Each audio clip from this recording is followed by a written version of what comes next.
आपकी स्टोरी हमने सुनी थी, तो एक टाइम आया था जब आप गंगा किनारे जाके बैठ गए थे। उस समय आपको कुछ समझ नहीं आ रहा था। तो उस समय मतलब आपने ये डिसीज़न कैसे लिया कि अब आगे नहीं, यहाँ से वापस जाना है? रास्ता ही नहीं था। घर जाने के लिए एटलीस्ट 90 रुपए चाहिए थे, जेब में 40 रुपए थे। कैसे घर जाते हैं? और हम गंगा के किनारे चुपचाप बैठे बैठे हम कहें कि अब बहुत टेंशन हो गया, अब घर जाना चाहिए। रूम पे, तो किराए के रूम पे ही आदमी सारे लोग रहते।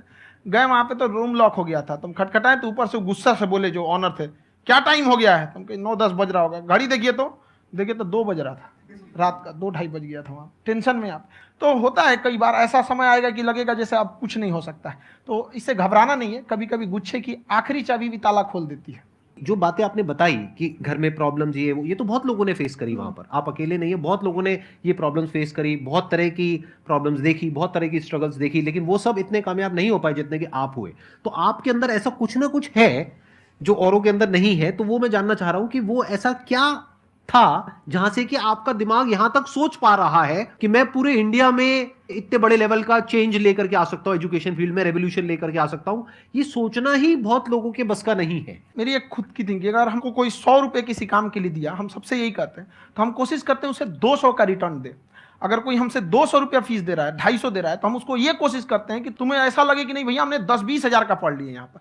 वो ईमानदारी से कभी कमी नहीं। और हमेशा अगर हम प्रॉमिस एक्स का करते हैं तो डिलीवर 4x करना चाहते हैं। ध्यान से सुनना और ध्यान से समझना इस फर्क को। अगर आप समझ पाए तो बहुत आगे जाओगे लाइफ में। एक वो होते हैं जो ये सोचते हैं कि हमें सब कुछ मिल जाए, हमें कुछ भी करना ना पड़े। दूसरी कैटेगरी होती है लोगों की जिनको जितना मिलता है उसमें भी चोरी चकारी करते हैं या कोशिश करते हैं कि उससे कम दे सामने वाले को जितना कि हमें मिल रहा है।